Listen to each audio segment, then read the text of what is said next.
Good evening. Tea స్లాట్లో లా ప్రోగ్రామ్కి స్వాగతం. ఈరోజు మనం ఐపీఎస్ భారతీయ శిక్షా స్మృతి ఇటీవలే మనకి బిఎన్ఎస్ భారతీయ న్యాయ సంహితగా రూపాంతరం జరిగింది. అసలు ఇది ఎందుకు జరిగింది, ఎలా జరిగింది అని మనం డీటెయిల్గా తెలుసుకుందాం. ఇది తెలుసుకోవడానికి మనతో పాటు స్టూడియోలో డాక్టర్ సునీతా ప్రసాద్ గారు ఉన్నారు, well known resource person. Doctor Sunita Prasad గారు మనకి లా స్టూడెంట్స్కి, ఎక్స్పీరియన్స్ లాయర్స్కి ట్రాన్సిషన్ జరుగుతూ ఉన్నప్పుడు ఇంట్రీమ్లో ఉన్న లాయర్స్కి ట్రైనింగ్స్ ఇవ్వడానికి రిసోర్స్ పర్సన్గా యాక్టివ్గా వర్క్ చేస్తున్నారు. సో డాక్టర్ సునీతా ప్రసాద్ గారు, వెల్కమ్ టు అవర్ స్టూడియో. కొంచెం వివరంగా అసలు ఐపీసీ అంటే ఏంటి, బిఎన్ఎస్ అంటే ఏంటి, రెండింటికి తేడా ఎలా వచ్చినాయి, ఎందుకు వచ్చినాయి అని కొంచెం చెప్తారా ప్లీజ్? భారతీయ శిక్షా స్మృతి ఐపీఎస్, ఇండియన్ పీనల్ కోడ్ అనేది సహజంగా మనం చాలా సినిమాల్లో ఉంటాం. IPC section so and so ప్రకారం మిమ్మల్ని అరెస్ట్ చేస్తున్నాము, మీకు శిక్ష వేస్తున్నాము. ఈ ఐపీసీ అన్న వర్డ్ చాలా మందికి తెలిసింది. సో ఐపీసీ అంటే ఏంటంటే ఇండియన్ పీనల్ కోడ్, భారతీయ శిక్షా స్మృతి అని అంటాము. సో ఇదేమిటంటే మనకి 1860లో రూపొందించబడింది. ఇది బ్రిటిష్ కాలంలో రూపొందించారు. సహజంగా ఇది మనకి 1860లో రూపొందించబడినప్పటికీ కూడా ఇది అమల్లోకి వచ్చేసరికి January 1, 1862 నుంచి ఈ ఇండియన్ పీనల్ కోడ్, భారతీయ శిక్షా స్మృతి అనేది మన భారతదేశంలో అంతటా కూడా అమల్లోకి రావడం అనేది జరిగింది. ఇది ఎవరు ఏర్పాటు చేశారు అంటే, భారతీయ శిక్షా స్మృతిని ఎవరు రచించారు అని అంటే, సహజంగా మనకు ఒక పేరు ఎప్పుడు వినపడుతూ ఉంటుంది, లార్డ్ థామస్ అనే అతను ఈ శిక్షా స్మృతిని రూపొందించారు అని. వాస్తవానికి ఏంటంటే ఇలాంటి ఒక ఐపీసీస్ కానివ్వండి, ఇలాంటివి తయారైనప్పుడు, ఏ సెక్షన్స్ అయినా తయారైనప్పుడు ఒక వ్యక్తి చేయడం అనేది జరగదు. సో అక్కడ ఒక లా కమిషన్ ఏర్పాటు చేయడం అనేది జరుగుతుంది. ఈ ఐపీసీ రచించినప్పుడు ఏంటంటే ఆ లా కమిషన్లో ఒక 4 మెంబర్స్ ఉండేనమాట. సో వాళ్ళల్లో మనం ప్రధానంగా చెప్పుకునేది లార్డ్ థామస్ అయినప్పటికీ కూడా మిగిలిన సభ్యులు వచ్చేసరికి సర్ జాన్ అని, జార్జ్ విలియం అని, మిల్లెట్ అని, వీళ్ళు చాలా సహకరించి చేశారు. ఇది చాలా విస్తృతమైనటువంటి ఇదని కూడా మనం చెప్పచ్చు. సో ఈ ఐపీసీలో మనకు వచ్చేసరికి ప్రధానమైన దీని లక్ష్యం ఏంటి అని మీరు అడిగినట్టు డీటెయిల్గా చెప్పమన్నారు కాబట్టి, సో ప్రధానమైన లక్ష్యం ఏంటి అని అనుకుంటే నేరస్తులకి శిక్ష పడడం. సో నేరస్తులకు శిక్ష పడాలి అని అంటే ముందు నేరం అంటే ఏంటి, అంటే ఏది ఏ నేరం కింద పరిగణించబడుతుంది అనేది దానికి ఒక డెఫినేషన్ ఇవ్వడం అనేది జరగాలి. సో ఐపీసీలో అంటే భారతీయ శిక్షా స్మృతిలో సో నేరాన్ని నిర్వచించి దానికి తగినటువంటి శిక్షల్ని విధించడం అనేది బాధ్యతగా తీసుకున్నట్లయితే దాని కాన్సిక్వెన్సెస్ ఏంటంటే, ఎందుకు నేరాన్ని నిర్వచించాలి, ఎందుకు శిక్షలు విధించాలి అంటే సమాజంలో శాంతి భద్రతల్ని కాపాడడం, లేదంటే శాంతి భద్రతల్ని పెంపొందించడానికి. సో ఈ భారతీయ శిక్షా స్మృతి అనేది 1860లో రూపొందించినప్పుడు సో భారతదేశంలో శాంతి భద్రతల్ని కాపాడడానికి నేరాలను నిర్వచించి దానికి ఏం శిక్షలు వేయాలి అని వివరంగా రచించబడిందే ఈ IPC. Great, thank you very much doctor Sunita Prasad గారు. దీని లక్ష్యం గురించి చాలా వివరంగా చెప్పారు. దీని పరిధి ఎంత ఉంటుంది? ముందుగా మనం ఐపీసీ గురించి డిస్కస్ చేసుకుందాం, then later on will move to BNS. ఐపీసీకి పరిధి, ఎక్స్టెంట్ అనేది ఎంత ఉంటుంది? రైట్, ఈ పరిధి అనేదండి పరిధి అంటేనే చాలా విస్తృతమైంది. ఈ పరిధిని మనము డిఫరెంట్ కోణాల్లో చూద్దాం. ఒకటి భౌగోళికంగా ఈ ఐపీసీ పరిధి ఎలా ఉంటుంది, వ్యక్తుల పరంగా ఎలా ఉంటుంది, సో వాళ్ళు ఒకవేళ విదేశాల్లో ఉంటే వాళ్ళ పరిధి ఎలా ఉంటుంది, ఇట్లా మనం రకరకాలుగా ఈ పరిధి అనేది మనం చూద్దాం. సో ముందుగా ఈ పరిధిని కనుక మనం చూసుకుంటే భారతదేశం అంతటా ఈ యొక్క ఐపీసీ అనేది అమల్లోకి ఉంటుంది. సో ఈ భారతదేశం అంతటా అన్నప్పుడు భౌగోళికంగా చూస్తే భూమి మీద వ్యక్తులు చేసే నేరాలు అవ్వచ్చు. సో అలాగే భారతదేశ పరిధిలో ఉన్న ఆకాశంలో అంటే ఫ్లైట్స్లో కానివ్వండి, ఎయిర్ స్పేస్లో చేసేటువంటి నేరాలు అవ్వచ్చు, లేదా అలాగే నీళ్ల మీద చేసేటువంటి మన పరిధిలో ఉన్న సముద్రాల్లో కావచ్చు, అలాంటి నీళ్ల మీద చేసే నేరాలని కూడా ఈ భౌగోళికంగా ఈ ఐపీసీ పరిధిలోకి వస్తాయి. భారతీయ శిక్షా స్మృతిలో మనం భౌగోళిక పరిధి చూసుకున్నట్టయితే అది నీళ్ళు అవ్వచ్చు, వాటర్ అవ్వచ్చు, భూమి అవ్వచ్చు, ఆకాశం అవ్వచ్చు. ఈ మూడిట్లో కూడా ఈ యొక్క నేరాలు జరిగినప్పుడు ఈ ఐపీసీ అనేది అమల్లోకి ఉంటుంది. సో రెండోది వ్యక్తుల పరంగా చూసినట్లయితే భారతదేశంలో పుట్టిన ప్రతి పౌరుడికి కూడా ఈ ఐపీసీ అనేది వర్తిస్తుంది.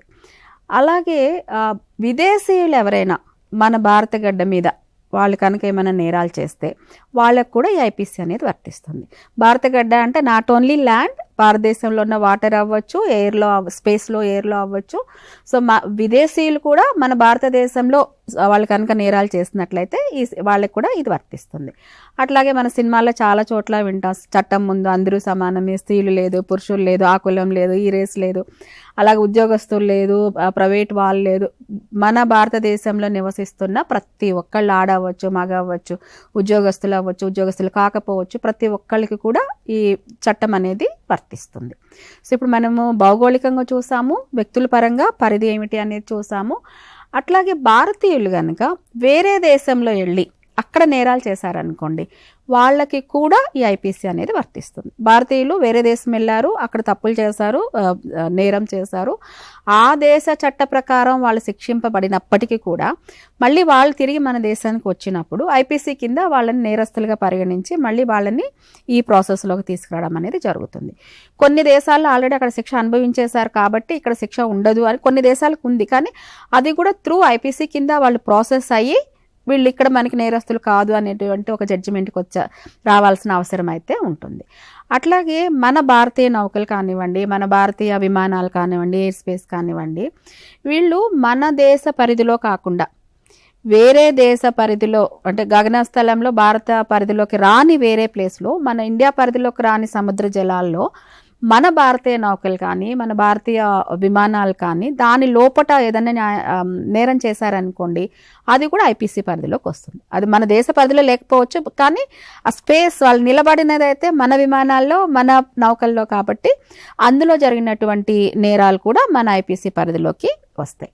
సో దీంతో పాటు ఇంకోటి మనం చూసుకోవాల్సింది నేచర్ ఆఫ్ అఫెన్స్.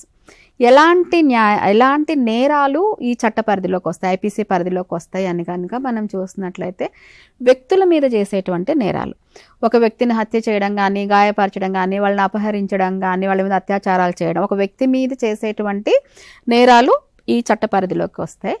అలాగే మన దేశంలో ఉన్న ఆస్తుల మీద చేసేటువంటి నేరాలు, అవి వ్యక్తిగత ఆస్తులు అవ్వచ్చు, దేశ ఆస్తులు అవ్వచ్చు, ఏదైనప్పటికీ కూడా ప్రభుత్వ ఆస్తులు అవ్వచ్చు, ఆస్తుల పరంగా ఆస్తుల మీద చేసేటువంటి నేరాలు అంటే దొంగతనాలు కానివ్వండి, దోపిడీలు కానివ్వండి, మోసం చేయడము, ఇలా ఆస్తుల మీద చేసినటువంటి నేరాలు కూడా ఈ ఐపీసీ పరిధిలోకి వస్తాయి.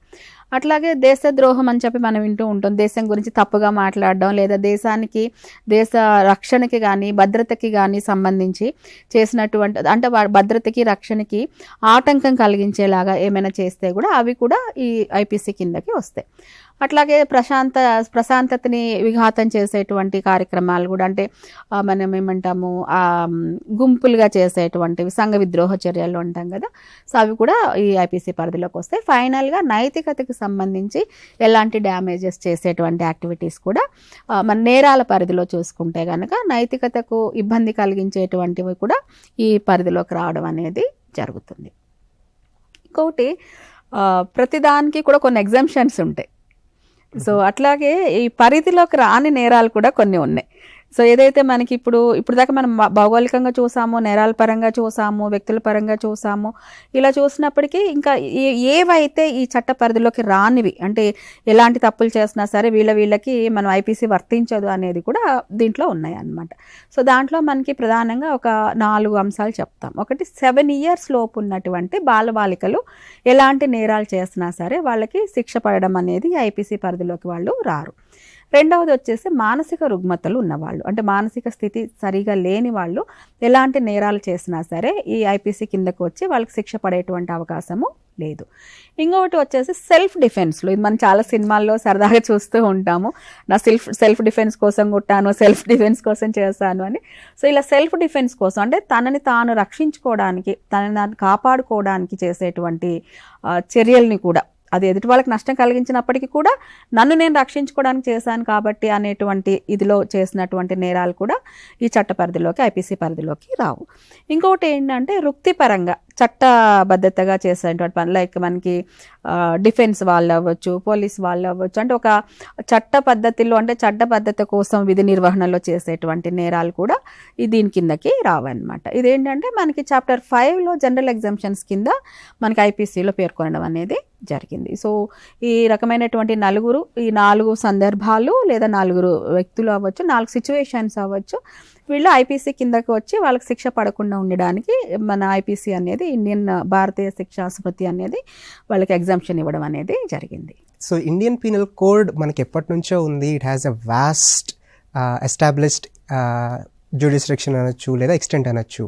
సో బేసిక్గా any Indian citizen or an Indian asset or Indian property is involved in a crime or any sort of litigation, Indian Penal Code is applied there.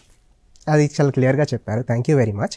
ఇంత వెల్ ఎస్టాబ్లిష్డ్ సిస్టమ్ ఉన్నప్పుడు why the change? ఐపీసీని బిఎన్ఎస్గా ఎందుకు change చేయాల్సి వచ్చింది? సుప్రేష్ గారు, దీనికి చెప్పడానికి ముందు ఇంకొక చిన్న విషయం నేను ఇందాక చెప్పాల్సింది. దీంట్లో ఇంకొక పరిధుల్లో మనం చూసుకున్నప్పుడు అసలు ఐపీసీ ఎలాంటి శిక్షలు వేస్తుంది అనేది కూడా ఒకటి చెప్పాల్సిన అవసరం ఉంది. సో అది ఒకటి మనం బిఎన్ఎస్కి వెళ్లే ముందు అసలు ఐపీసీలో ఏమేమి శిక్షలు ఉండేవి అని అంటే 5 శిక్షలండి. చాలా సింపుల్. ఐపీసీ 5 శిక్షల కంటే ఇంకేం వేయదు. ఒకటి మరణశిక్ష మనకు తెలిసిందే, రెండవది జీవిత ఖైదు, మూడవది సాధారణ జైలు శిక్ష లేదా కఠిన కారాగార శిక్ష అంటాం కదా అది, మూడవది, నాలుగవది జరిమానా, ఐదవది జరిమానాతో పాటు జైలు శిక్ష. చాలా సింపుల్గా అనిపిస్తుంది. అంటే కోర్టులలో ఇన్నేసి సంవత్సరాలు కేసులు జరిగాయి, ఎండ్ ఆఫ్ ద రిజల్ట్ ఏమొస్తుంది అంటే 1 మరణశిక్ష, 2 జీవిత ఖైదు, 3 సాధారణ జైలు శిక్ష లేదా కఠిన కారాగార శిక్ష, సో 4 వచ్చేసరికి జరిమానా, 5 జరిమానా ప్లస్ కారాగార శిక్ష కూడా ఉంటుంది. సో ఇందాక మన పరిధుల్లో అదొకటి నేను చెప్పడం మర్చిపోయాను. So now coming to your point, ఎందుకు మనకి భారతీయ శిక్షా స్మృతి నుంచి భారతీయ న్యాయ సంహితగా మార్చాల్సిన అవసరం ఏమొచ్చింది అని అంటే, ఇది చాలా మందికి ఉండే ప్రశ్న. అది ఏదో మేము పర్టికులర్గా లాయర్స్లో ఎవరైతే ప్రాక్టీస్ చేస్తున్నామో సో అనిపించేది ఏంటంటే, ఇన్నేళ్లుగా ఇష్టపడి భారతీయ శిక్షా స్మృతిని అర్థం చేసుకొని 511 సెక్షన్లను మేము నేర్చుకొని సో దాని ప్రకారం వాదిస్తుంటే మళ్ళీ ఇది ఒకటి అవసరమా, మళ్ళీ ఇవన్నీ నేర్చుకోవాలి కదా. సో అది ఒక ఇబ్బంది చాలా మందిలో ఉంది. కాకపోతే దీన్ని కొంచెం మనం డీటెయిల్డ్గా తెలుసుకోవాలి అనుకుంటే, మనకి భారతీయ శిక్షా స్మృతి అనేది చాలా పాతది, 1860లో రూపొందించబడింది. సో దాంట్లో ఎలా ఉండేదంటే, దాని స్వభావం కూడా ఏంటంటే వలస పద్ధతి అంటారు కదా, బ్రిటిషర్స్ చేసింది. సో దాంట్లో ఏంటంటే వాళ్ళ భావజాలము, వాళ్ళ ఆచార వ్యవహారాలు, వాళ్ళ పద్ధతులు, ఆ ఇంపాక్ట్ చాలా ఉండేదన్నమాట. సో ఇంకొకటి ఏంటంటే, ఒక దశాబ్ద కాలం తర్వాత కూడా మనం సో అదే ఫాలో అవ్వడం వలన రీసెంట్గా ఎమర్జ్ అవుతున్నటువంటి నేరాలకి సంబంధించి దాంట్లో ఎలాంటి ఇది లేదు. లైక్ ఎగ్జాంపుల్ చెప్పుకోవాలంటే, ఇప్పుడు సైబర్ నేరాలు మనకు బాగా తెలుసు. వాటి గురించి అప్పట్లో అసలు ఇలాంటి సైబర్ నేరాలు వస్తాయని, ఇలాంటి టెక్నాలజీ ఉంటుంది అనేటువంటి ఒక విజన్ కూడా 1860లో ఐపీసీ రాసినప్పుడు మనకి లేదు. సో వీటన్నిటిని దృష్టిలో పెట్టుకొని 1860లో ఏదైతే మనం అప్పటి కాలమాన పరిస్థితుల ప్రకారము బ్రిటిషర్స్ వాళ్ళ స్వతహాగా వాళ్ళ ఆలోచన విధానంతో రూపొందించినటువంటి చట్టాలని ఇప్పటి కాలమాన ప్రకారము మన భారతీయ సంస్కృతి సాంప్రదాయాలు ఉట్టిపడేలాగా, సో మనం నమ్మేటువంటి నైతిక విలువలు వాటిని వీటిలో సమకూరుస్తూ, సో దాంతోపాటు కొత్తగా వచ్చినటువంటి టెక్నాలజీ రిలేటెడ్ అవ్వచ్చు, సైబర్ రిలేటెడ్ అవ్వచ్చు, లేకపోతే మనుషుల ఆలోచన విధానమే మారింది ఇప్పుడు. సో ఇప్పుడు ప్రస్తుత కాలం ఉన్నటువంటి మనుషుల ఆలోచన విధానాన్ని దృష్టిలో పెట్టుకొని సో ఆ పాత భారతీయ శిక్షా స్మృతి నుంచి భారతీయ న్యాయ సంహితని రచించడం అనేది జరిగింది. ఎందుకు అని అంటే, this is the reason. Okay, in that case దీని ఎక్స్టెంట్ ఎంత ఉంటుంది? ఇందాక మనకి క్లియర్గా ఐపీసీది ఎక్స్టెంట్ ఎంత అన్నది క్లియర్గా ఎక్స్ప్లెయిన్ చేశారు. Does that follow same to the BNS, లేదా దీని పరిధి పెరిగిందా తగ్గిందా? Are there any restrictions here? మనం దీని పరిధి గురించి మాట్లాడుకునేటప్పుడు దానికంటే ముందు ఐపీసీ లక్ష్యం గురించి మనం మాట్లాడుకున్నాం. నేరస్తుడికి శిక్ష వేయడం అక్కడ లక్ష్యం. మన బిఎన్ఎస్ ఏంటంటే, భారతీయ న్యాయ సంహిత ఏంటంటే, దీని లక్ష్యము బాధితుడికి న్యాయం చేయడం. కేంద్ర బిందువే మారింది. సో అక్కడ కేంద్ర బిందువు న్యాయం, తప్పు చేసిన వాడు నేరస్తుడు, వాడికి శిక్ష వేయడం ఐపీసీ యొక్క ప్రధాన లక్ష్యం అనుకున్నాం. ఇక్కడ వచ్చేసరికి మనకి తప్పు చేశాడు, వాళ్ళకి శిక్ష వేయాలి, కానీ అది సెకండరీ పార్ట్. ఇక్కడ ఫస్ట్ పార్ట్ ఏంటంటే, బాధితుడు అనేది కేంద్ర బిందువు, బాధితుడికి న్యాయం చేయడం అనేది కేంద్ర బిందువుగా ఈ కొత్త చట్టం అనేది మనకి భారతీయ న్యాయ సంహిత అనేది వచ్చింది. సో ఇక్కడ ఏంటంటే మనకి ఒక్క మాటలో చెప్పాలి అని అంటే, కంప్లీట్లీ బాధితుడు ఓరియంటెడ్, బాధితుడు కేంద్ర బిందువుగా ఉండేటువంటి చట్టం. సో దానికి దీనికి కొన్ని డిఫరెన్సెస్ కనుక మనం చూసుకున్నట్లయితే, అంటే పాత మన ఐపీసీకి దీనికి ఉన్నటువంటి డిఫరెన్సెస్ ఏంటి అనేది చూసినట్లయితే ఇందాక మనం అనుకున్నట్టు అక్కడ నేరస్తుడి కేంద్ర బిందువు అయితే ఇక్కడ బాధితుడు న్యాయం అందించడం అనేది కేంద్ర బిందువు. అక్కడ దృక్పథం వచ్చేసరికి పాలకులు ఈజ్ ద మేజర్ దృక్పథం. అంటే ఎవరైతే పాలిస్తున్నారో వాళ్ళకి అనుకూలంగా ఉండే, ఎందుకంటే అప్పుడు బ్రిటిషర్స్ కదా, మనం ఏం తప్పు చేస్తున్నాం మనం శిక్షించడం అన్న దృక్పథంతోనే చేశారు తప్ప సో ఇక్కడ బాధితుడిని దృష్టిలో పెట్టుకోలేదన్నమాట. రెండవది మనం దృక్పథం చూస్తే అక్కడ పాలకుల దృక్పథం, ఇక్కడ వచ్చేసరికి పౌరులు భారతదేశంలో ఉన్నటువంటి వ్యక్తులకి న్యాయం చేయడం అనేది ఒక దృక్పథము. ఇక్కడ సోల్ వచ్చేసరికి చాలా లిమిటెడ్గా ఉండేది. సో ఒక సమస్య వచ్చింది, ఒక ఏమంటారు రాజ్యాంగం యొక్క సోల్ అనేది చాలా లిమిటెడ్గా ఉండేది ఐపీసీలో. ఇప్పుడు ఏంటంటే మన భారతీయ సంహితలో రాజ్యాంగం యొక్క సోల్ అనేది చాలా పరిపుష్టంగా మనకి కనపడుతుంది. అట్లాగే భాషా శైలి. సో పాత చట్టం భాష ఎలా ఉండేదంటే ఒక పిల్లాడు కనుక అమ్మ నేను నా ద్విచక్ర వాహన మరమ్మతుకై పయనమవుతున్నాను, వాడు ఏదో ఒక ఇన్ఫర్మేషన్ చెప్పాడు అమ్మకి, ఎక్కడికి వెళ్తున్నావురా అంటే నా ద్విచక్ర వాహన మరమ్మతుకై పయనమవుతున్నాను. It's is giving message. But అది అలాగా మన ఐపీసీలో ఉండేది. సో అది అందరికీ ఎంతవరకు అర్థమవుతుంది అంటే ఇప్పుడు భాష ఎలా ఉంది అంటే అమ్మ నా సైకిల్ రిపేర్ కోసం పోతున్నా. ఇది సరళమైన భాషలో, అంటే క్లిష్టమైన భాష నుంచి నా ద్విచక్ర వాహన మరమ్మత్తు అనేది same meaning cycle repair. So కానీ అంత కష్టతరమైనటువంటి ఒక భాష ఉండేది ఐపీసీలో. ఇప్పుడు ఏంటంటే చాలా సరళమైనటువంటి భాషలోకి తేవడం అనేది జరిగింది. ఇంకోటి ఏంటంటే ఐపీసీలో ఆల్రెడీ మనం చెప్పుకున్నట్టు లేటెస్ట్ నేరాలకి, సైబర్ నేరాలు కానివ్వండి, లేకపోతే గ్రూప్ నేరాలు కానివ్వండి, ఒక గ్రూప్గా మాప్గా వెళ్ళి చేసే నేరాలకు సంబంధించి అందులో ఎలాంటి ఒక స్పష్టత అనేది ఉండేది కాదు, ఒక క్లారిటీ లేదు, దానికి సపరేట్ సెక్షన్స్ కూడా లేవు. సో మరి బిఎన్ఎస్లో ఏంటంటే దానికి సపరేట్ సెక్షన్స్ ఇవ్వడం అనేది జరిగింది. సో దాని తర్వాత అక్కడ మనకి ద్వితీయ స్థానం ఉండేది. ఎవరైతే బాధితుడు వెళ్ళి ఒక పోలీస్ స్టేషన్కో ఒక కోర్టుకో వెళ్ళి నాకు ఈ నష్టం జరిగింది, నాకు ఈ కష్టం వచ్చింది అని చెప్తే ఫస్ట్ ప్రయారిటీ నేరస్తుడికి ఇచ్చేవాళ్ళు, సెకండ్ ప్రయారిటీ బాధితుడికి ఇచ్చేవాళ్ళు. ఇక్కడ అది మారింది. ఎవరైతే నాకు కష్టం ఉందని పోలీస్ స్టేషన్కి వచ్చారో, కోర్టు మెట్లు ఎక్కారో, ఇప్పుడు మనకి బాధితుడు ఈజ్ ద ప్రైమ్. సో వాళ్ళ ప్రాధాన్యతలకు రావడం అనేది బిఎన్ఎస్లో జరిగింది. సో నష్టపరిహారం విషయానికి వచ్చేసరికి స్పష్టత ఉండేది కాదు. సో ఈ తప్పు చేశారు, నా క్లయింట్కి ఈ నష్టం వచ్చింది, నాకు నష్టపరిహారం కావాలి అంటే ఏ నేరానికి, వాళ్ళకి వచ్చిన ఏ కష్టానికి ఎంత నష్టపరిహారమో ఏ రూపంలో చెల్లించాలి అనేది మన ఐపీసీలో క్లియర్గా లేదు. నష్టపరిహారం చెల్లించాలి ఒక స్టేట్మెంట్ లాగానో ఒక పేరాగ్రాఫ్లోనూ ఉండేది, ఈ నేరం చేసిన వాళ్ళకి ఇది నష్టపరిహారం.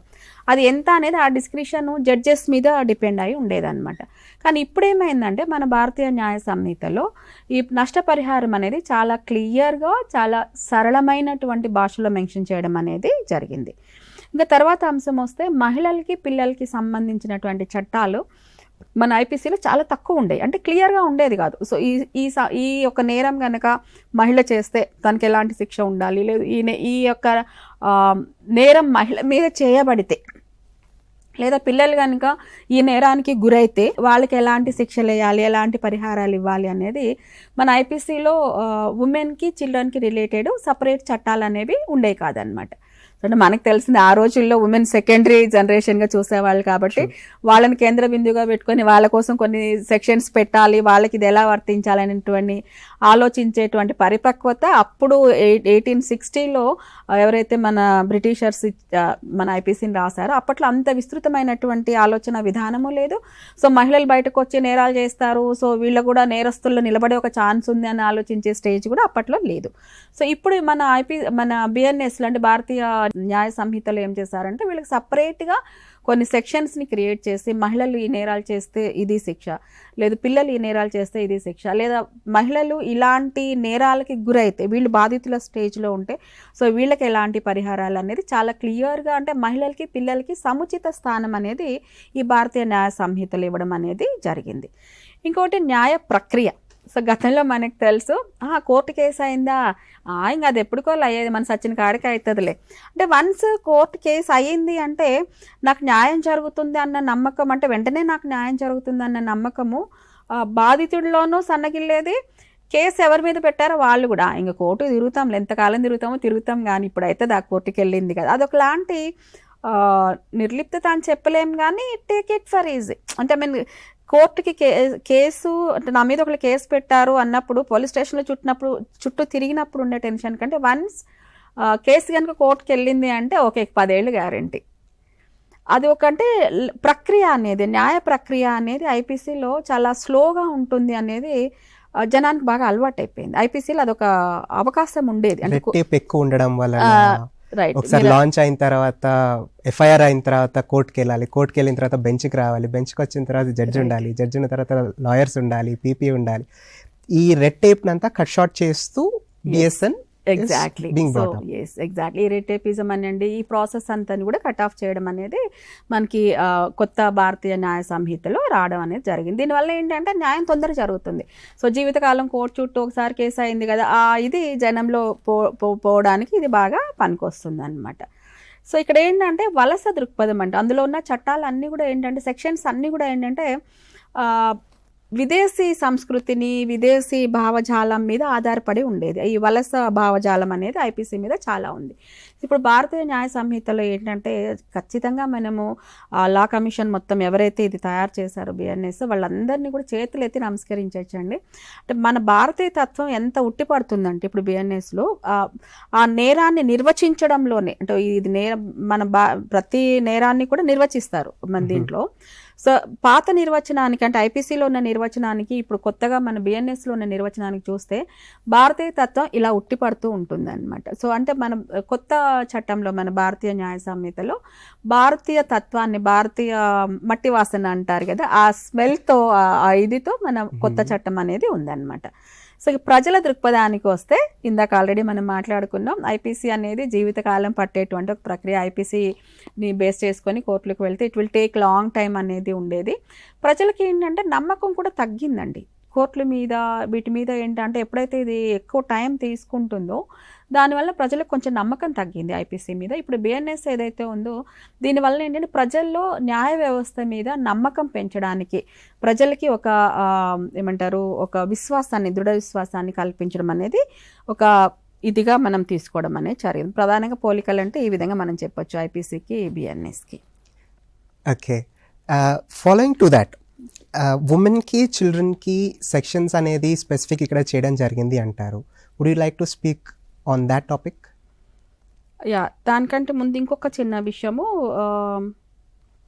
అంటే మనం ఒక ప్రాసెస్లో వస్తాం కానీ పిల్లల మీద వచ్చినటువంటి పిల్లలకి పెద్దవాళ్ళకి వచ్చిన దానికి మాట్లాడడానికి ముందు నేరాల విషయంలో ఏం తేడా వచ్చింది కూడా చూద్దాం. ఇందాక మనం మీకు తేడాలు చెప్పినప్పుడు ఓన్లీ దృక్పథము అదే చెప్పాను.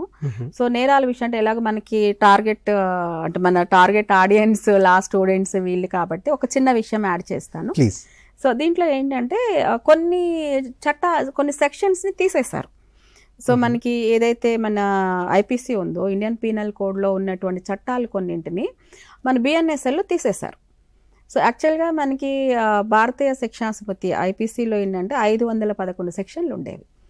వాటిని ఇప్పుడు చాలా కుదించడం జరిగింది అనమాట. దాంట్లో ప్రధానంగా తీసేసిన చట్టం ఏమిటి అంటే దేశద్రోహం అన్న చట్టాన్ని ఎక్కువ తీసేశారు. అది తీసేశారు అనగానే ప్రజలందరికీ వచ్చేటువంటి ఒక డౌట్ ఏంటంటే ఇప్పుడు దేశద్రోహం చేయొచ్చా అనేది. సో దేశద్రోహం అన్న చట్టాన్ని ఎలాగ మార్చారంటే దీన్ని సార్వభౌమత్వాన్ని కాపాడడానికి. చాలా డిఫరెన్స్ ఉంది. దేశద్రోహం చేశారు అని అంటే అక్కడ పాయింట్ ఎవరు, కేంద్ర బిందువు ఎవరు, చేసిన వ్యక్తి.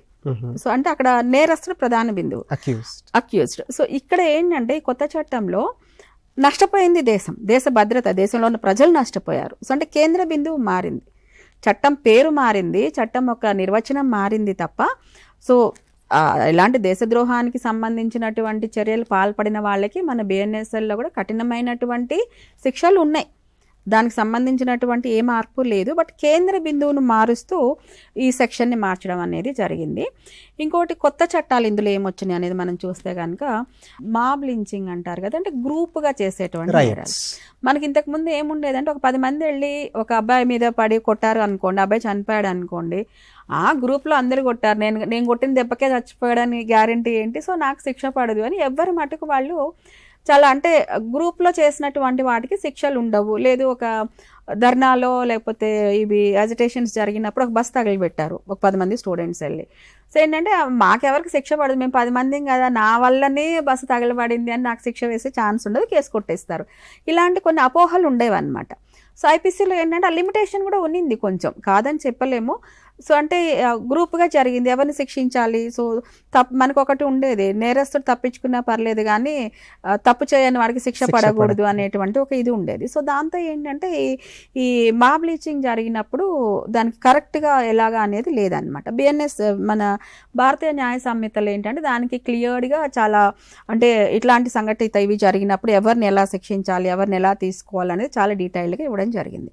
ఆల్రెడీ మనం మాట్లాడుకున్నాం, పాత దాంట్లో సైబర్ నేరాలకి సంబంధించి, డిజిటల్ నేరాలకి సంబంధించి ప్రాధాన్యత లేదు.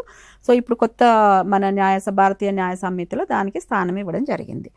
సో ఇప్పుడు మీరు అడిగిన ప్రశ్నకి వస్తాను. సో ఐపీసీలో అండ్ మన బిఎన్ఎస్లో ఆడవాళ్ళకి పిల్లలకి ఉన్నది ఏమిటి అని అంటే, ఐపీసీలో చెప్పొచ్చు మహిళలకి పిల్లలకి ప్రాధాన్యత ఇవ్వబడలేదు. ఐపీసీ రచించినప్పుడు మహిళల్ని పిల్లల్ని సెకండరీ జనరేషన్ కింద పక్కన పెట్టి ఈ చట్టాన్ని ఏర్పాటు చేయడం అనేది జరిగింది. ఇంకోటి ఏంటంటే వీళ్ళకి సంబంధించి కొన్ని చట్టాలు ఉన్నాయి, అంటే చట్టంలో ఐపీసీలు అక్కడక్కడ పేర్కొన్నారు కానీ చల్లా చెదురుగా ఉండే అనమాట. మహిళలకు సంబంధించి ఈ అన్యాయం జరిగింది, ఈ సెక్షన్ ప్రకారం ఈ శిక్ష వెయ్యాలి అని ఒక అడ్వకేట్ వాదించడానికి అవకాశం లేకుండా ఈ 511 సెక్షన్లని చదువుకొని ఏ సెక్షన్లో ఎక్కడ మహిళకి ఏం చెప్పారో చూసుకొని వాదించాల్సి వచ్చేది. చల్లా చెదురుగా ఉండే అనమాట మహిళల మీద నేరాలని మనం కోడ్ చేయాల్సి వచ్చినప్పుడు.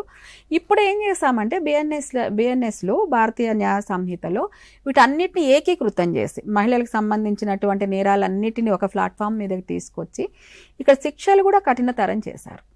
అప్పుడు ఏమైపోయిందంటే చల్లా చెదురుగా ఉన్నప్పుడు సెక్షన్ సో అండ్ సోలో ఇది చేస్తే ఇది శిక్ష, ఇది నేరము, సెక్షన్ 511లో ఇది నేరము, సెక్షన్ 412లో ఇది నేరము. వీటన్నిటికీ శిక్ష ఎక్కడ ఉంది అంటే ఇక్కడ జైలు ఉంది, అక్కడ జరిమానా ఉంది, అక్కడ ఇది ఉంది. సో వీటిని ఏం చేయాలి మూడింటిని? సో ఈ కన్ఫ్యూషన్ అనేది ఉండేదన్నమాట. లాయర్ ప్రెజెంటేషన్ మీద it would depend what is the offence or the punishment అనేది లాయర్ ప్రెజెంటేషన్ మీద డిపెండ్ అయి ఉండేది. కంప్లీట్ గా ఏంటంటే డిఫెన్సివ్ లాయర్ ఎలా ప్రజెంట్ చేస్తున్నారు, లేదు వీళ్ళ మన పీపీలు ఎలా ప్రజెంట్ చేస్తున్నారు అన్న దాన్ని బట్టి ఉండేది తప్ప క్లియర్గా అంటే ఒక డిఫెన్స్ వాళ్ళు వచ్చేసి సో లేదు పలానా సెక్షన్ ప్రకారం మహిళ ఈ నేరం చేస్తే ఇది ఛాన్స్ ఉంది అని చెప్తే, సో ఇంకొక అపోజిషన్ అతను వచ్చేసి లేదు పలానా సెక్షన్లో ఇలా ఉంది అన్నప్పుడు జడ్జిమెంట్ ఇవ్వడానికి కూడా అది కరెక్టే ఇది కరెక్టే. సో ఇలా ఏంటంటే మనకి సినిమాలు ఎక్కువ అంటుంటారు, మనం చాలా సార్లు విన్నాం, చట్టంలో ఉన్న లొసుగుల్ని అడ్డం పెట్టుకొని బయటకు వచ్చాను ఏమంటారు హాస్యం వేలో చెప్పినప్పటికీ కూడా ఈ మహిళలు పిల్లల చట్టాలకు సంబంధించి ఆ స్కోప్ ఉన్నింది. రెండూ కరెక్టే.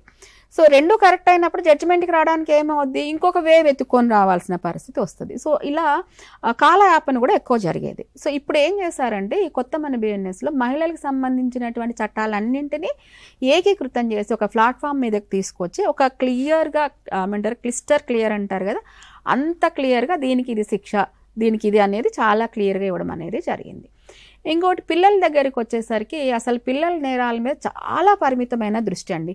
ఎప్పుడైతే మనకు ఐపీసీ చేశారు 1860లో అసలు పిల్లలు నేరాలు చేస్తారని కానీ పిల్లలు నేరం చేయబడడానికి వీళ్ళు ఒక ఆబ్జెక్ట్ అవుతారు అని కానీ అసలు చాలా పరిమితమైన దృష్టి ఉండేదన్నమాట. పిల్లలకి సంబంధించి వెతుక్కోవాలి అంటే మహా అయితే 3-4 చోట్ల మాత్రమే ప్రస్తావన ఉండేది మనకి ఐపీసీలో.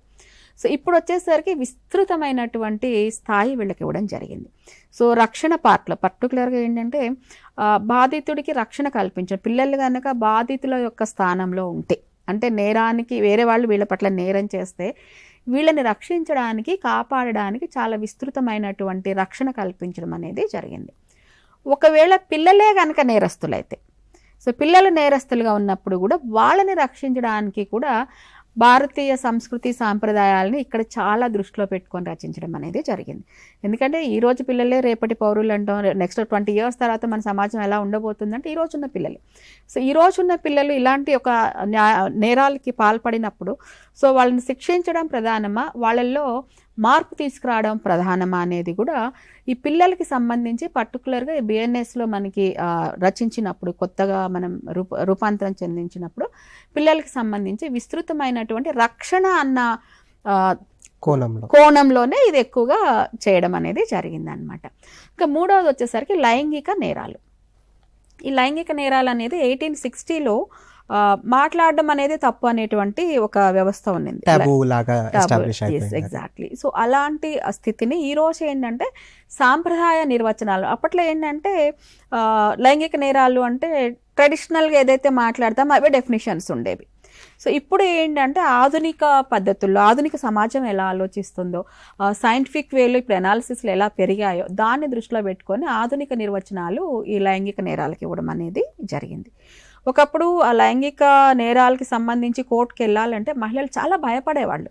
సో నా మీద అత్యాచారం జరిగిందనో లేకపోతే నా భర్త హింసిస్తున్నాడనో వెళ్ళినప్పుడు చాలామంది లాయరు చాలా పబ్లిక్లో చాలా అసభ్యకరమైన క్వశ్చన్స్ వేస్తారు, వాటికి మనం ఆన్సర్ చెప్పలేము, అదొక భయం చాలా ఉండేది. ఒక రేపుకు గురైన అమ్మాయిని మనం చాలా సినిమాల్లో చూస్తూ ఉండేది. రేపుకు గురైన అమ్మాయిని కోర్టుకి తీసుకెళ్తే ఇమ్మీడియట్గా ఆ అమ్మాయి ఇంకా ఆల్రెడీ కొంచెం మెంటల్ ట్రామాలో ఉంటారు, ఆల్రెడీ దాని గురించి చర్చించడానికి ఇబ్బందికరమైన స్థితిలో ఉంటారు.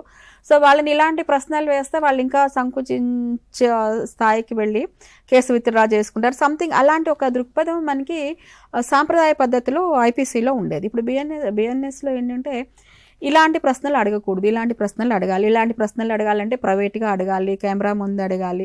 ఇలాంటివి చాలా అంటే లైంగిక నేరాలకు సంబంధించి మహిళలకైతే చాలా ఫేవరబుల్గా ఈ చట్టం రాయబడింది అని చెప్పొచ్చు. ఫేవరబుల్గా అంటే వాళ్ళ వైపు న్యాయం అని కాదు, అంటే వాళ్ళ వ్యధని కోర్టుకు చెప్పుకోవడానికి ఒక ప్రశాంతమైనటువంటి వాతావరణం కానివ్వండి, ఒక ప్రైవేట్ వాతావరణం కల్పించడం కానివ్వండి, రిస్ట్రిక్టెడ్ టు ఇది అడగచ్చు, ఇది అడగకూడదు, ఇది అడగాలంటే ఈ పరిస్థితుల్లో వీళ్ళ సమక్షంలోనే అడగాలి, ఇలాంటి చాలా జాగ్రత్తలు ఈ లైంగిక సంబంధమైనటువంటి ఈ నేరాలకి సంబంధించి చెప్పడం అనేది జరిగిందనమాట. ఓకే, న్యాయ ప్రక్రియ గురించి ఇంకొకసారి ఏమన్నా మాట్లాడదలుచుకుంటున్నారా? ఎస్, ఈ ప్రాసెస్ అనేది ఇంపార్టెంట్. న్యాయ ప్రక్రియ అనేది మనం అంటే ఇందాక మరమ్మత్తులు కాకుండా ఇంగ్లీష్లో క్లియర్గా చెప్పుకుంటే, సో ఈ న్యాయ ప్రక్రియ అనేది అంటే న్యాయం కోసం ఒక వ్యక్తి కోర్టు మెట్లు ఎక్కినప్పటి నుంచి తనకు జడ్జిమెంట్ వచ్చే వరకు ఆ ప్రక్రియ ఎలా ఉంటుంది అనేది మనము ఐపీసీకి ప్లస్ బిఎన్ఎస్కి ఉన్న తేడాలని చూద్దాం. మనం అనుకున్నట్టు ఫస్ట్ థింగ్, ఇది చాలా త్వరితగతిన విచారణ అనేది చాలా త్వరితగతిన జరుగుతుంది. ఇక్కడ ఏంటంటే సాంకేతిక వినియోగానికి కూడా అవకాశం ఉంది. ఇప్పుడు మనకి అంటారు కదా, సాక్ష్యం లేకపోతే ఏది కుదరదు, కళ్ళతో చూసిన వాళ్ళు చెప్పాలి, ఇలాంటివన్నీ ఉంటుంది కదా. ఇప్పుడు ఏంటంటే ఈ సాంకేతిక వినియోగం అనేది కూడా ఈ న్యాయ ప్రక్రియలో అఫీషియల్గా యాడ్ చేయడం అనేది. ఇంతకుముందు ఏంటంటే సాంకేతికమైనటువంటి వాటిని సాక్ష్యాలు ఇలా తీసుకొచ్చినప్పుడు దాని మీద చాలా క్వశ్చన్స్ ఉండేది, ఇది యాక్సెప్ట్ చేయొచ్చా చేయకూడదా ఇలాగ అనేది. ఇప్పుడు బిఎన్ఎస్లో ఏంటంటే చాలా క్లియర్గా చెప్పారు, సాంకేతిక వినియోగాన్ని మనం ఉపయోగించుకోవచ్చు అనేది. అట్లాగే ప్రజల విశ్వాసం పెంపొందించడం కూడా ఈ ప్రక్రియలో ఒక భాగం. ఇంకా సింపుల్గా చెప్పాలంటే ఐపీసీ అనేది శిక్ష అనేది కేంద్ర బిందువు అండి. అక్కడ శిక్ష వేయడమే నేరస్తుడికి కేంద్ర బిందువు. ఇక్కడ మన బిఎన్ఎస్లో ఏంటంటే న్యాయం అనేది కేంద్ర బిందువు. బాధితుడికి ఆధునిక సమాజానికి అనుకూలంగా, వాళ్ళకి అవసరాలకు అనుకూలంగా ఇమ్మీడియట్గా వాళ్ళకి న్యాయం జరిగేటట్టు చేయడం అనేది బిఎన్ఎస్ యొక్క ఈ ప్రక్రియలో మనం తీసుకునేటువంటి ఒక అంశం. ఇంకొకటి, బాధితుడికి ఈ ప్రక్రియలో మనం అంటే ఈ ప్రాసెస్లో, ప్రక్రియ అంటే అర్థం అవడం కూడా కష్టం. సో ఈ న్యాయ విచారణ ప్రాసెస్లో సో మనకేంటంటే ఇప్పుడు బాధితుడు ప్రధానం అన్నాం కదా, బాధితుడిని మనం ప్రధానంగా తీసుకున్నప్పుడు ఒక 3 అంశాలు తీసుకుందాం. బాధితుడికి న్యాయంలో ప్రాధాన్యత, బాధితుడికి నష్టపరిహారం అందడంలో ప్రాధాన్యత, బాధితుడికి రక్షణ కలగడంలో ప్రాధాన్యత. ఒకప్పుడు ఏంటంటే బాధితుడు కోర్టుకు వెళ్తే కూడా over a period of time ఏమైపోయేదంటే కేసు నడుస్తూ ఉంటుంది, over a period of time తను ఒంటరిగా అయిపోయేవాడు. అంటే ఇటు ఫ్యామిలీ సపోర్ట్ అవ్వచ్చు, అటు సొసైటీ అవ్వచ్చు, ఎవరైతే కేసు పెట్టారో వాళ్ళు కూడా లోన్లీగా ఫీల్ అయ్యేటువంటి పరిస్థితి వచ్చే అంత కాలము ఈ కేసు నడుస్తూ ఉండేది ఐపీసీలో. ఇప్పుడు ఏంటంటే అది మారింది. త్వరితగతిన న్యాయస్థానంలో వాళ్ళకి న్యాయం జరగడము, వాళ్ళకి నష్టపరిహారం దొరకడము, వాళ్ళకి రక్షణ దొరకడం అనేది కూడా ఈ ప్రక్రియలో ఒక ప్రధానమైనటువంటి అంశం. ఇంకోటి, ఇందాక మనం అనుకున్నట్టు విచారణ, ఛార్జ్ షీటు, ఈ తీర్పు ఇవ్వడము, ఇది చాలా కాలయాపన జరిగేది. కేసులు సంవత్సరాల నుంచి జరిగేవి, ఇప్పుడు అది తగ్గింది. ఈ బిఎన్ఎస్లో ఈ ప్రక్రియ విధానంలో ఉన్నటువంటి ఆ లెంతీనెస్, ఇందాక మీరు అన్న రెడ్ టేపిజంలో స్టెప్ బై స్టెప్ అంటే అన్నీ జరగాలంటే మీరు అన్నట్టు 6 నిమిషంలో అయ్యేదానికి 6 నెలల కాలం పట్టేది. సో ఇప్పుడు అది ఈ కొత్త విధానంలో ఈ భారతీయ న్యాయ సంహితలో ఈ త్వరితగతిన అనేది చాలా ఎక్కువ ప్రాధాన్యత ఇవ్వబడింది అనమాట. సో ఈ న్యాయ ప్రక్రియలో ఏంటంటే కొంతమంది అడ్వకేట్స్ అంటుంటారు, ఫుల్ స్టాప్లు కామాల దగ్గర మార్చి పెట్టేసి ఇది క్లరికల్ మిస్టేక్ అని చెప్పి సాగదీస్తారు. ఇలాంటి జోకులు ఉంటాయి మన న్యాయ వ్యవస్థ మీద, పంక్చుయేషన్స్ మారిపోవడం వలన సెంటెన్స్ మీనింగ్ మారిపోతుంది అన్నది. సో ఇదేంటంటే అది ఎక్కువ ఉపయోగించుకుంటారు కోర్టులో అనేది ఉండేది. బట్ వాస్తవానికి ఏంటంటే అండి, కోర్టులో అడ్వకేట్స్ దాన్ని ఉపయోగించుకోవడం కాదు, ఐపీసీలోనే అలాగా ఉండేది. సో అదేంటంటే చాలా క్లిష్టమైన ఇదిగా ఉండేది. సో ఎవరికి ఎలా కావాలో అలా అర్థం చేసుకోవడానికి పనికొచ్చేది అనమాట. సో ఇప్పుడు ఇందాక నేను చెప్పిన ఎగ్జాంపుల్లో చెప్పినట్టు నా ద్విచక్ర వాహన మరమ్మతుకు వెళ్తున్నాను అంటే ద్విచక్ర వాహనం అన్నప్పుడు అది స్కూటర్ అవ్వచ్చు, సైకిల్ అవ్వచ్చు, ఎవరు ఎలా తీసుకుంటున్నారో అలాగా. ఇంకా కొంచెం స్మార్ట్ అడ్వకేట్స్ ఉన్నారండి. ద్విచక్ర వాహనం నా కాళ్ళు కూడా చక్రాలే కదా అంటే ఎవరికి ఎలా కావాలో అలా అర్థం చేసుకోవడానికి సంక్లిష్టమైనటువంటి భాష అక్కడ ఉన్నింది.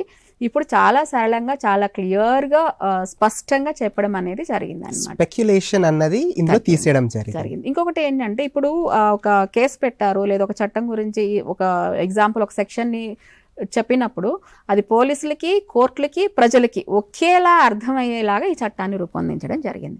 ఎప్పుడైతే పోలీసులకి, కోర్టులకి, ప్రజలకి ఒకేలాగా అర్థమవుతుందో ఆటోమేటిక్గా అది ప్రాసెస్లో చాలా మార్పుని తీసుకొచ్చిందని చెప్పొచ్చు. ఈ న్యాయ ప్రక్రియలో ఆల్రెడీ మనం అనుకున్నట్టు మహిళలకు సంబంధించిన నేరాలు, పిల్లలకి సంబంధించిన నేరాలని చాలా స్పష్టంగా చెప్పడం జరిగింది. భద్రత భావన ఎక్కువ పెంచిందండి.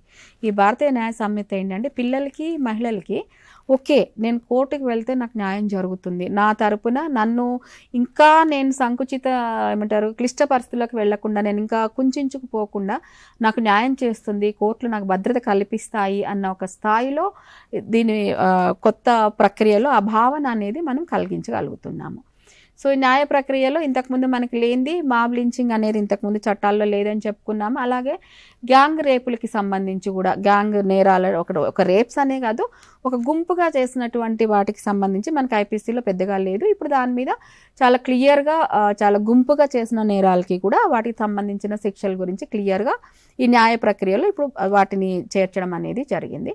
ఆరోది ఈ ప్రాసెస్లో మనం కొత్తగా చేర్చింది ఏంటంటే ఆన్లైన్ మోసాలు, డిజిటల్ బెదిరింపులు, వీటికి సంబంధించి ఈ కొత్త చట్టంలో చేర్చడం జరిగింది. మీరు గమనిస్తే ఈ మధ్యకాలంలో డిజిటల్ అరెస్టులు ఉన్నాయి అని చెప్పి దాని మీద ఇది నమ్మొద్దు అని అడ్వర్టైజ్మెంట్స్ ఇవ్వడము, అట్లాగే మీరు మీ ఓటీపీలు ఎవరికి చెప్పొద్దు అని చెప్పి అడ్వర్టైజ్మెంట్స్ ఇవ్వడము, ఇట్లాంటి డిజిటల్ నేరాలకి సంబంధించి ఏవేవైతే కొత్త విధానాల్లో నేరాలు చేస్తున్నారో వాటిని ఎలా ఓవర్కమ్ చేయాలి అనేది ఈ డిజిటల్ నేరాలకి సంబంధించి చాలా అడ్వర్టైజ్మెంట్స్ కూడా మన ప్రభుత్వాలు తీసుకోవడం అనేది జరుగుతుంది. అంటే ఇప్పుడు బిఎన్ఎస్లో నేను మొదట్లో చెప్పాను, బిఎన్ఎస్లో ప్రజలకి భారతీయ న్యాయ సంహిత మీద నమ్మకం పెంపొందించడం కూడా వన్ ఆఫ్ ద మేజర్ లక్ష్యం.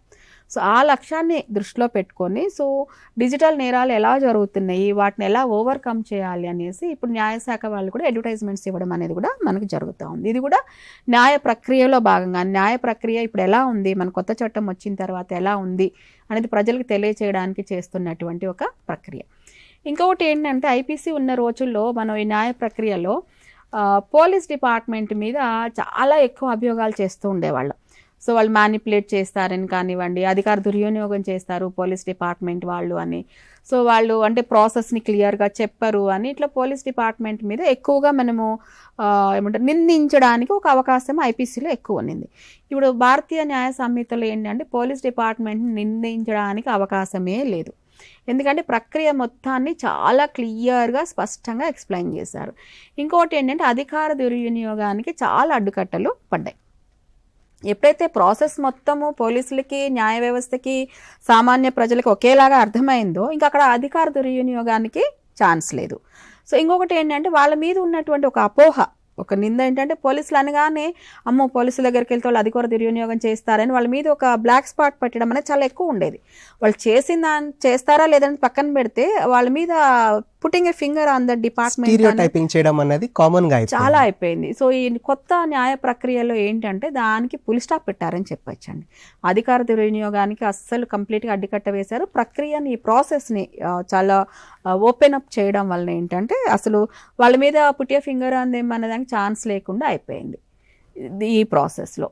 సో ఇంకొక విషయం వచ్చేసరికి మనకి గతంలో ఏంటంటే దేశ వ్యతిరేకంగా మాట్లాడే విషయంలో, అంటే దేశద్రోహం అంటే ఏంటి అనేది మనకి వాక్ స్వాతంత్రం ఉంది, మన అభిప్రాయాన్ని మనం చెప్పొచ్చు.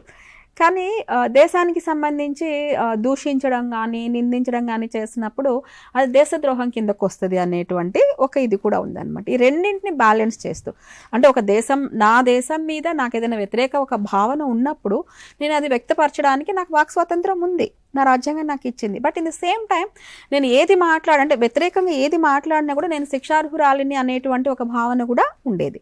సో దీనికి సంబంధించి కూడా అంటే ఏది దేశద్రోహం, ఏది మాట్లాడొచ్చు, నీకు వాక్ స్వాతంత్రం ఉన్నంత మాత్రాన నువ్వు దేశాన్ని నీ ఇష్టం వచ్చినట్లు తూలనాడుతాను అంటే దట్ ఈస్ నాట్ యాక్సెప్టెడ్.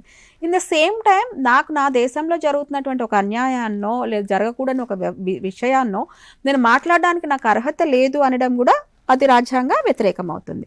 ఈ రెండింటిని బ్యాలెన్స్ చేస్తూ ఈ బిఎన్ఎస్లో ఏం చేస్తారు అంటే దేశ వ్యతిరేకంగా వ్యాఖ్యలు చేసేటప్పుడు అసలు ఏది విమర్శ, ఎలాంటి విమర్శ చేస్తే నేరం, ఎలాంటి విమర్శ చేస్తే నీ యొక్క వ్యక్తిగత అభిప్రాయాన్ని చెప్పడము అనేది చాలా క్లియర్గా మెన్షన్ చేయడం జరిగింది.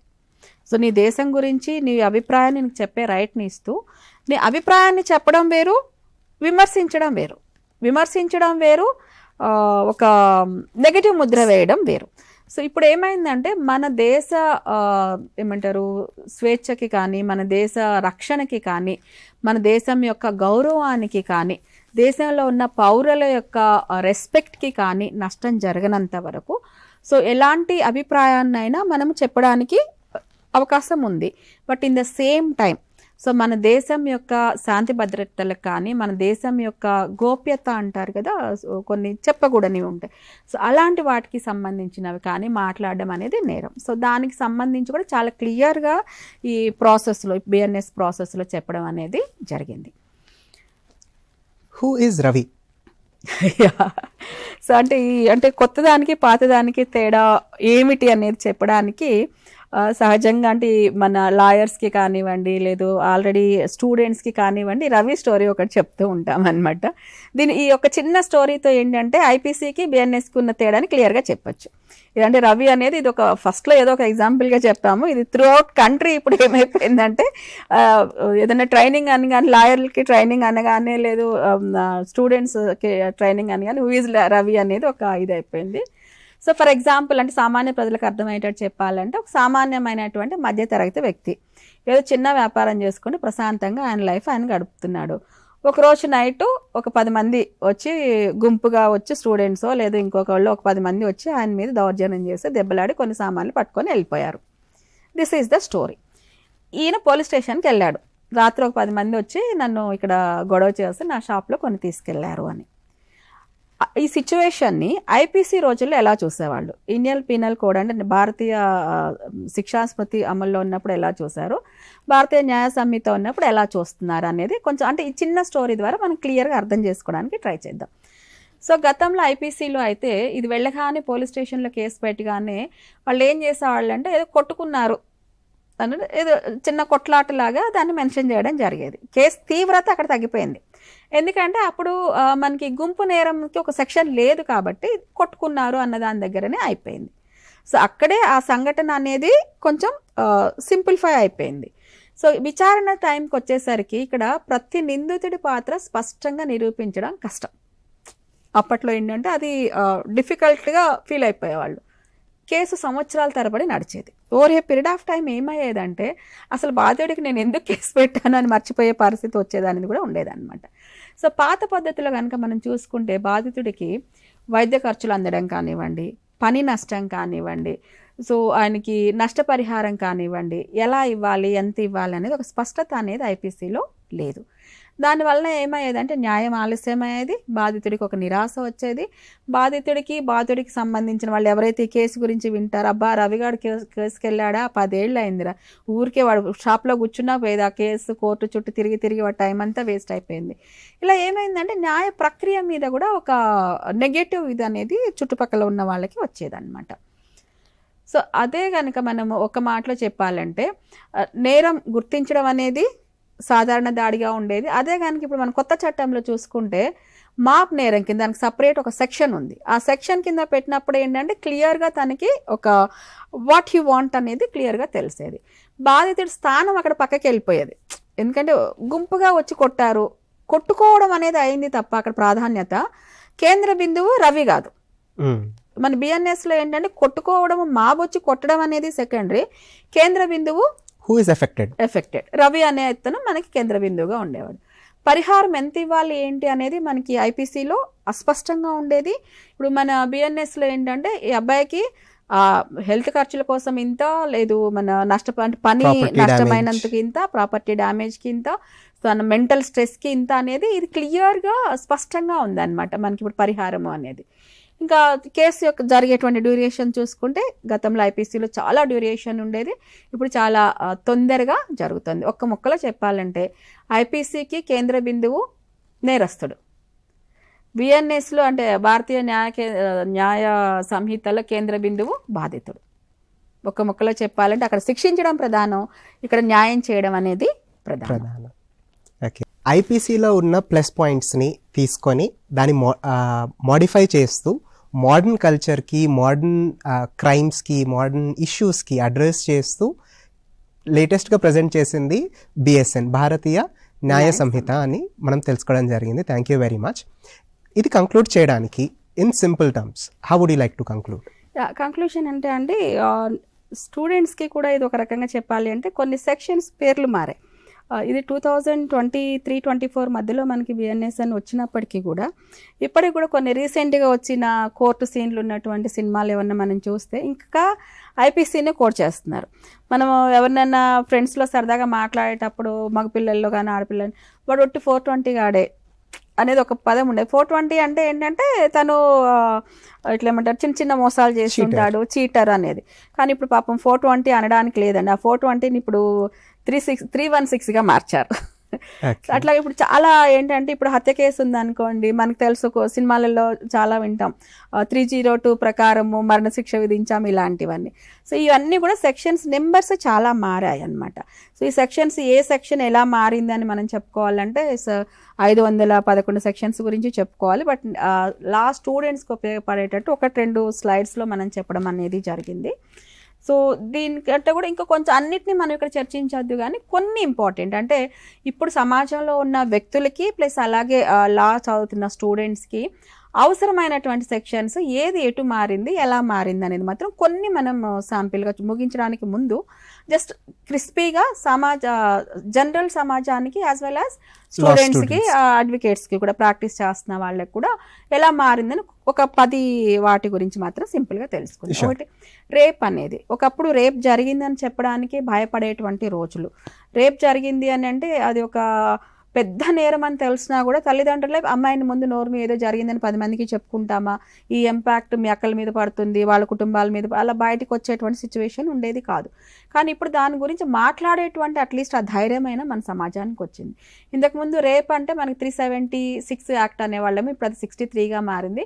మహిళలపై అసభ్య దాడి అనేది ఇంతకుముందు 354గా ఉండేది, ఇప్పుడు అది 74గా మారింది. బాలలపై లైంగిక నేరాలు కానివ్వండి, అవి వచ్చేసరికి మనకి ఇప్పుడు పోస్కో చట్టం అనేది ఒకటి ఉండేది, అది మనకి బిఎన్ఎస్లో మరింత సమన్వయంగా ఇంకా కొంచెం క్రిస్పీగాను ప్లస్ డీటెయిల్డ్గాను దాన్ని చెప్పడం అనేది జరిగింది. మనం చాలాసార్లు మాట్లాడుకున్నాం ఇందులోనే గుంపు హింస అనేది, అది కూడా చాలా క్లియర్గా 103.2గా చెప్పడం జరుగుతుంది. సో ఉగ్రవాద చర్యలకు కూడా ఇంతకుముందు వేరే వేరే చట్టాలంతా ఉండేది, ఇప్పుడు ప్రత్యేక చట్టాలు దీనికోసం క్లియర్గా చేయడం అనేది జరిగింది. దేశద్రోహం 124A సెక్షన్ని పూర్తిగా తొలగించారు, దాన్ని దేశ సార్వభౌమత్వానికి ముప్పు వాటిల్లే చట్టం కింద చెప్పడం జరిగింది, అది 152 సెక్షన్ కింద మనం చెప్తున్నాం.